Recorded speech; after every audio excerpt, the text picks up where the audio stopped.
Days to Come. How are you today, Justin? Hey, I'm doing well. How are you? Good, good. We've had you on the show before. We've talked about new music you released. You have a new song releasing.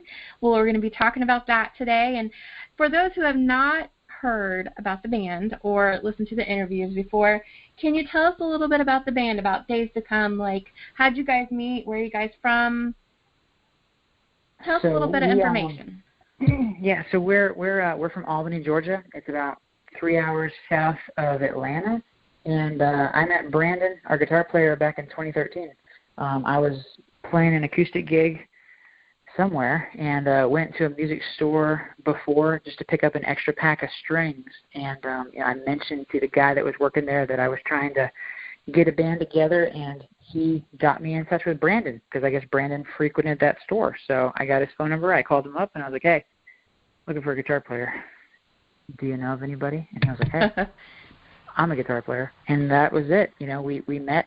I actually think he came out to that gig like that night because I was like, hey, I'm playing somewhere, and the rest is kind of history there. So we've been together for quite a few years, and it's been a great time. We're a hard rock band that likes to infuse pop type vocal melodies, which I don't really hear a lot of different bands doing, just because most modern rock bands have gruff, tough, aggressive, type vocals, which for whatever reason my voice just does not do. So, but yeah, we love playing music. We love connecting with people and being there. So what kind of bands have really influenced your sound, and who do you guys really love that has a big influence on the music that you produce? So I love Alter Bridge. They are a massive influence. Miles Kennedy in particular, vocally. He's really helped me make peace with the fact that my voice is lighter and higher. Kind of like Coheed. Like it's definitely not normal, especially for a modern type of a rock sound. So Alter Bridge has definitely been a wonderful influence. But Brandon loves prog bands, so Devin Townsend, Periphery, Pliny, Animals as Leaders, just big, anthemic, odd time signatures and, dynamics. And then Jalen, our drummer, he loves kind of straightforward rock bands, like A Perfect Circle or Breaking Benjamin, 3 Days Grace, those kind of bands. So, we kind of just infuse all kinds of those things. We don't really want to sound like any one band in particular. We want to definitely be our own thing, which is running the risk of people potentially not liking it because it doesn't sound like what everybody else is doing right now. But I feel like that's a good expression of, our art, and we will find our people that way. And I agree. I mean, there's so much music out there, and social media, I think, has made it harder, over the years in some ways. Maybe in some ways it's made it a little bit easier, but it's made it harder for, people to stand out because if you're not producing something and you sound like everybody else, people, fast forward or, flip through or whatever you want to call it. So I think that's great. Now, that kind of brings me to the question of how do you produce your art? Like, how do you guys make music?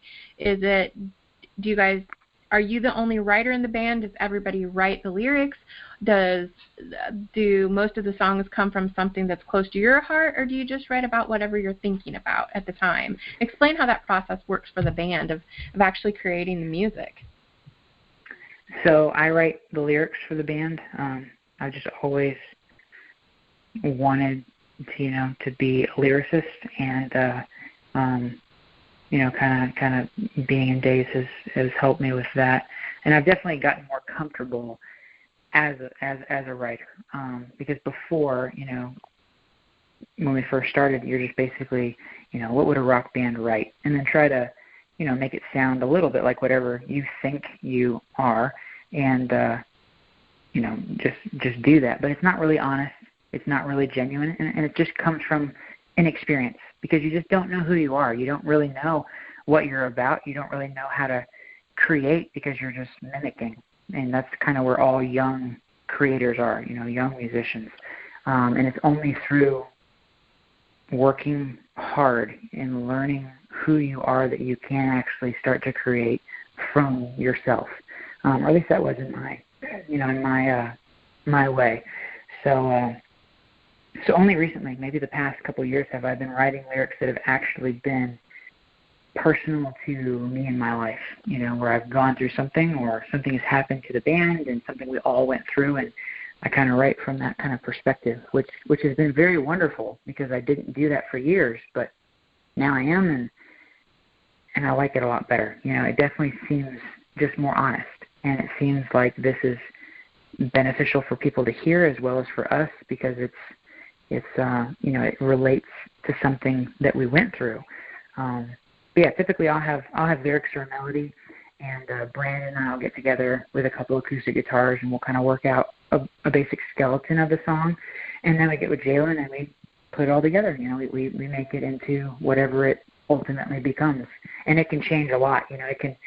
We can go in there thinking we have 70 or 80% of a song kind of done, and then we get with Jalen, and it's like, nah, you only had 10%. You have to work and get everything to where it sounds like something that we all want it to be. So, which is great. It's great collaborating with them. Well, then that brings me to the question, when you do perform those songs that, really have an emotional connection with you, when you have to perform those songs a multitude of times, do you lose that disconnect, or do you feel the emotion to those songs every time you perform them? How does that work? I kind of feel them, to a point, because obviously, like, I'm singing the lyrics, so I'm there. I know what I'm saying, and right. I know what those words mean or where they came from. But also, at a show, I may have a different perception of what those lyrics mean, and I would hate to ruin it for someone in the audience that may think differently about what those lyrics mean to them personally, right. Because they have listened to it and it has done something for them, and shame on me for saying that's not what it's about. You didn't get it, because that's them, and that's art, and art is subjective, and it can take many forms, and just because I created it that way doesn't mean that is how it has to be necessarily. So yeah, I just, the audience deserves it to be performed to the best of our ability, and that way they can enjoy it, with their interpretation.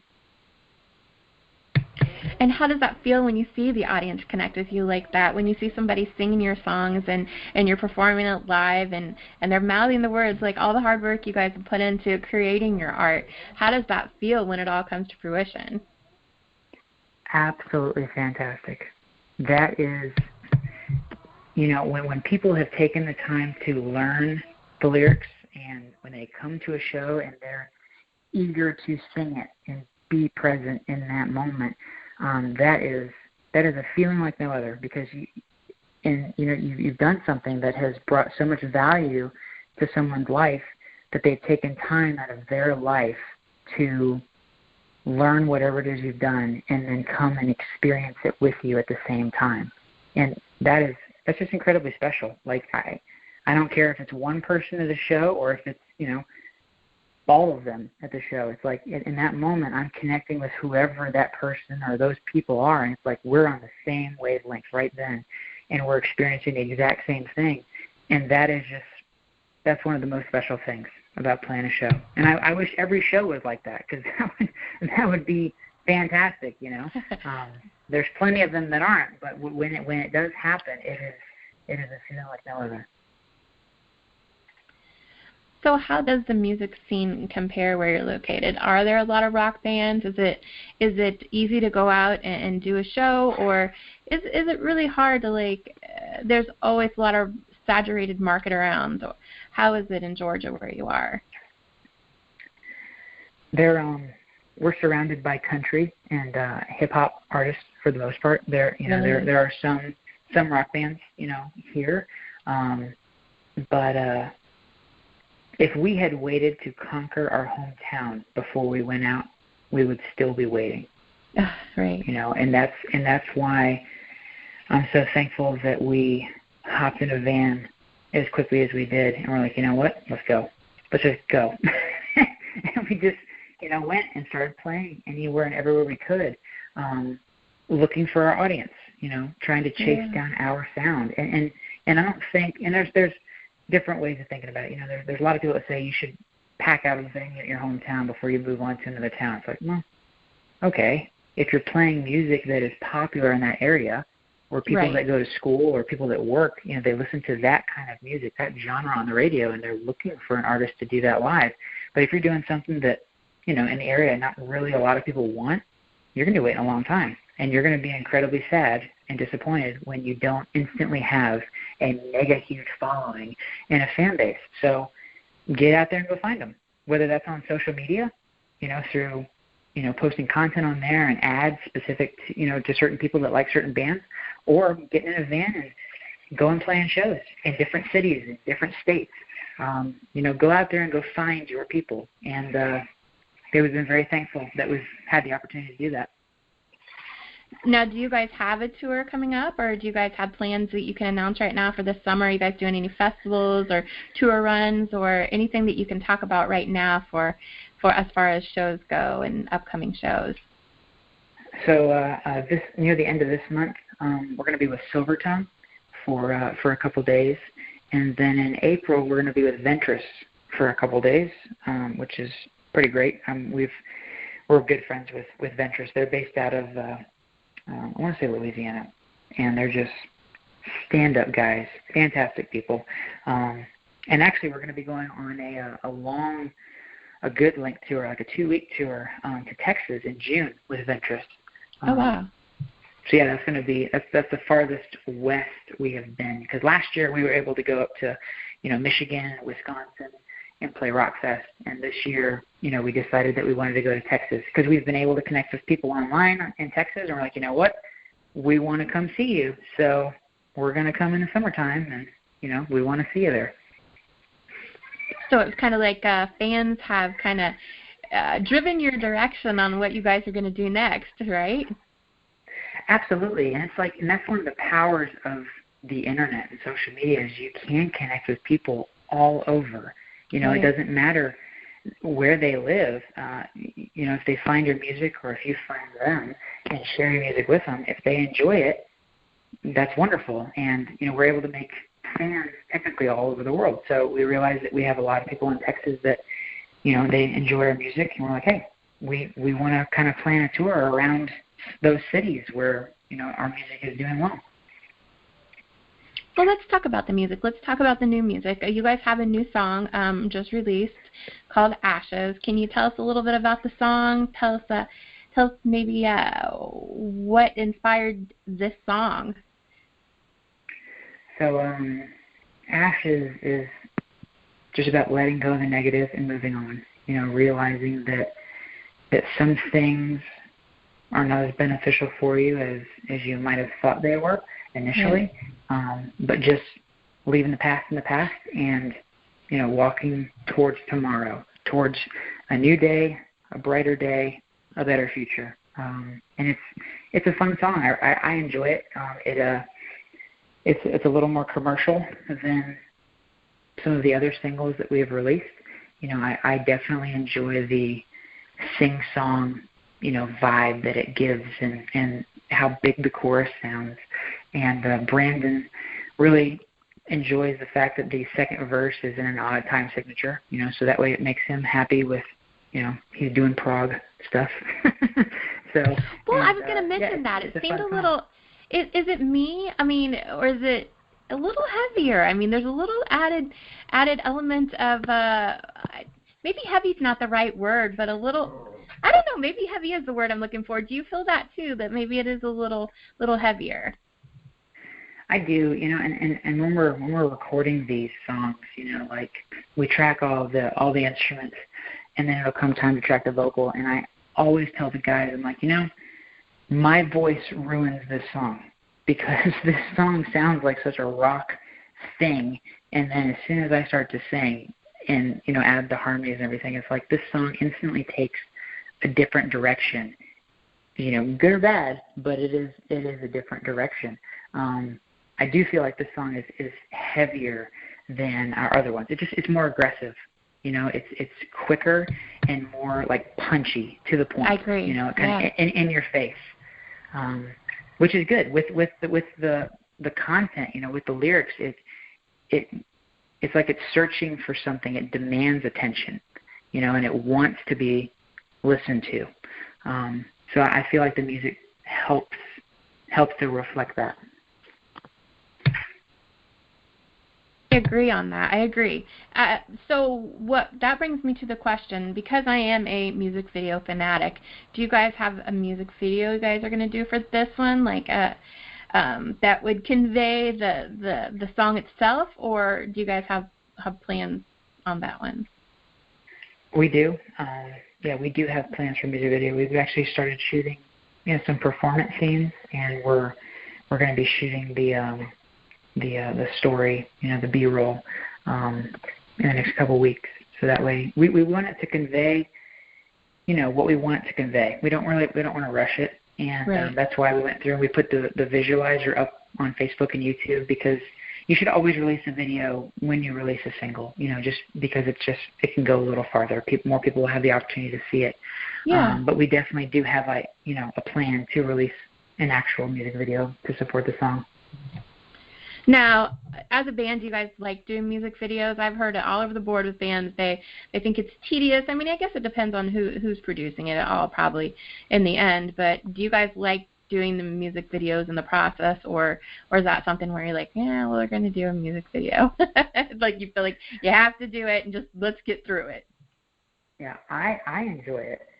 The other guys were not as thrilled when I was like, hey, we need to do a video for Ashes. And they're like, why? Just like throw a picture up there. And I was like, guys, we have to do this. So yeah, I love the whole process of doing it, but they're a little less, excited about doing it. And I've heard it from bands either way. I've heard ones say the same thing, that they're sick of the song by the time that they're done, and it can be a fun process, but it can be tedious. So I can completely understand either way.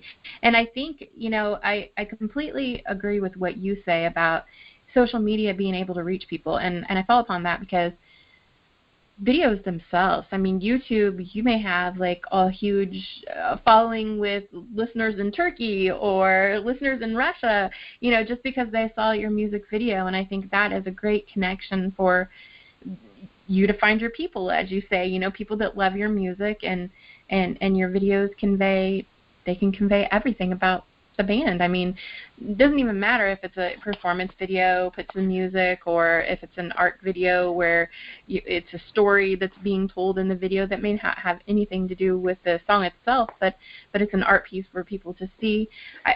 I've been a fan of music videos, and I'm kind of a music video nerd when it comes to watching music videos. I love them. They're like mini stories. So I think that's a great connection to have a video that tells a story, for the song.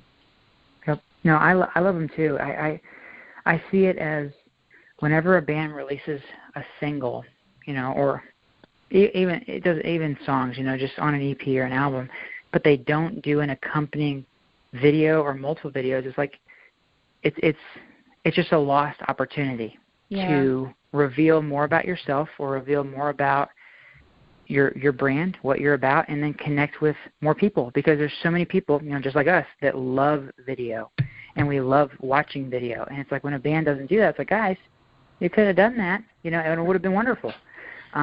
So yeah, I wish more bands did. I agree. I agree. Now, what do you guys have planned for the rest of the year? The rest. So we're already at the beginning of the year, so there's a lot of things that are coming. You guys have, a tour run coming. You guys have shows coming up. We're going to continue with the releases of single by single.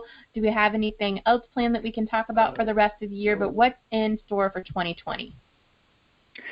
So we're going to continue to release singles until we throw them on an EP.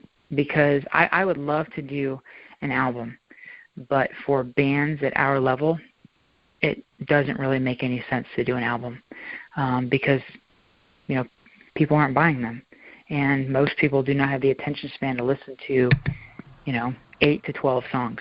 Hit the nail on the head. I agree. Yeah, they just want tastes. So just. And I was actually just talking to a friend of mine that's in a band, and he was saying how they're recording an album. It's got 12 songs, and I was like, oh my gosh, guys, that's fantastic that you're doing that. But I would suggest you do not release it all at one time, because there's no point.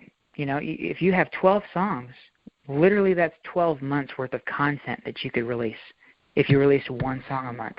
And you make it have exclusive merch for it, exclusive promo posts, do a photo shoot for each one, and then do some sort of video, whether that's a lyric video or an official video or a fan video or a live video, but do something. Make each song special, and you're going to pick up more people that way over the course of 12 months. And then at the end of 12 months, just package it all as one album, start selling it as merch at shows. Instead of getting all excited, releasing 12 songs, and then the very next week going, well, now what? Right. What do we do now? It's like, well, you spent all that time and money and love and work into that thing, and not as many people heard it because you didn't promote it as well as you could have. And that's just a big problem that I see a lot of independent bands do, because there's just not a lot of information out there. And it does cost money to do things, and most bands don't have a lot of money. So, we're just going to continue to release singles, until we have enough for an EP, which we should, here shortly. And we've got some collaborations lined up with some other artists, which we've not had the opportunity to do before, but I'm really excited about that. We've got a friend of mine who is a screamer, and he will be screaming on a song that we've written, which is going to be wild, crazy, because we don't do that. And that's going to be incredible, though. Like, I'm very excited about that, to have him scream verses and, me sing a chorus. And we've got another collaboration lined up with a guitarist, so maybe him and Brandon can kind of go back and forth, where they're doing, dueling solos or kind of harmonies together. So that's kind of something that we're entertaining, along with touring and releasing more music, but definitely kind of getting into doing collaborations this year. I have a term. I kind of have a term that I wrote up myself, and I call bands. I've heard of called a million different things, but it's like a sweet and sour gummy bear. It's like you have a melodic singer, and then your second vocalist is like the sour gummy bear, but you like the taste of them both. So there's lots of sweet and sour gummy bear songs that I absolutely love, and it took me a minute to get into songs that were like that had dual vocalists or like a melodic singer and a heavier chorus singer. I was like, I don't know what I think about this, and then once I started listening to more music that was like that, I was like, oh yeah, this is going to meet the needs of lots of listeners. So I absolutely love it. I can't wait to hear it. Yep, and I was the same way. I'm not really into screaming type vocals, just because I physically cannot do that for whatever reason. So I feel like if I'm listening to that, I'm not able to participate in it. So it's like, well, I can't, so I'm not gonna entertain it. But I do enjoy heavy rock music, but it's hard finding heavy rock with clean vocalists. But I am very excited to have, him scream on one of our songs, and we've written it to where it is heavier than anything we've ever done. So it's not going to sound like us. And then with him kind of starting it off screaming, anybody that knows us and supports us is going to hear this and be like, oh my gosh, what has just happened? That cannot be Justin singing, because, but it'll be great. It'll be really fun, because I really like this guy, and it will be a wonderful collaboration. Really very fulfilling. So my next question is where can listeners find your music? Do you guys have, I know you're all over social media. Do you guys have a website? Do you have merch? What do you guys, plug your stuff. Where can people find Days to Come and everything involved? So we do have a website. It's just daystocomemusic.com. We've made it very easy with the socials. So no matter what social media site you're on, it's just Days to Come Music. It's the exact same username, URL. And our music is, everywhere it can be. So like Spotify, iTunes, Amazon, Pandora, YouTube. If you actually want to buy, a download of it for 99 cents or whatever, those are on Bandcamp. Otherwise, everywhere else is just streaming. So yeah, it's very easy to find our stuff. But really, before I try to sell somebody on music, or even streaming our music, I would prefer to have a relationship with those people. So like, come check us out online, see if we're anything that you like, and talk to us. Get to know us. And if you live somewhere, in the southeastern states, come out and see us at a show, because that is really what I'm about, is bringing value to people's lives, and just music is a medium to do that, because life is too short, and for whatever reason we live in our own little bubbles and we don't really connect with people on a deep level, and there's just a lot of people that are hurting, and I know that music has been able to bring me in contact with so many wonderful people, and I look forward to the many more people that music will bring me into contact with. And I hope that our music helps people, that it's beneficial and positive. I love that. And you as a person, I mean, not that I know you, but of course I know you through social media. You're a very positive person, and I love that you have a positive, outlook on everything, and you look at the positive, ways to take things, and that I commend you for, Justin. I think that's just, hate to use a generic word like awesome, but it is. I see it every day. I see it in the band posts. I see it in your posts. I think that's amazing. I appreciate that. That's real. It's there's so many ways that you can hide online, but especially over the past year and a half, we've been trying to really get to the core of like who we are. Who are we individually, and then who are we as a band, and then where do we belong? What is our sound, and what do we bring to the table? Because there are millions of bands doing the exact same thing that we're doing. What makes us special? And we're not looking, for millions and millions of people to enjoy our music, because that's not going to happen, because we're not playing pop. We're not Taylor Swift. We're not Billie Eilish. Like, it's not going to happen. But we're just looking for people that are looking for us, which is probably a couple thousand people, And if we can connect with those people, build relationships with them, bring value to their life, I know that it's a worthwhile thing to do with my life. So what you see online is real. I want to be a source of positive, output into the world, because there's so much bad stuff. There's so many people complaining, and it's not bad to complain, but it's just like all the time, And if that's all you focus on, then that's all you're going to see. So, I'm glad that you pay attention to it, because I want to show up every day, because I know that people can see it, and I don't know who it's going to positively, impact. Everyone. And, you could have a whole audience of people, Justin, out there that, you say a couple thousand, you could have 20,000 people who see your post, and you don't even know how much of an impact that you have on them through your music, through your positivity, through everything that you do. And it spreads like wildfire, hopefully. I mean, when people see it and people see the positivity, they want to, not to sound cheesy, they want to bring sunshine in people's lives too. So I digress from that, but I am just happy what you're doing.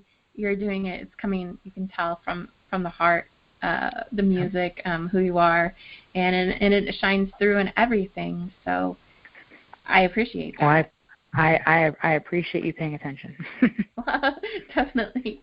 Well, definitely, anytime, come back on the show. I thank you for coming on. Anytime you guys have new music, anytime you have new videos to share, I will share them with the listeners. So thank you, Justin.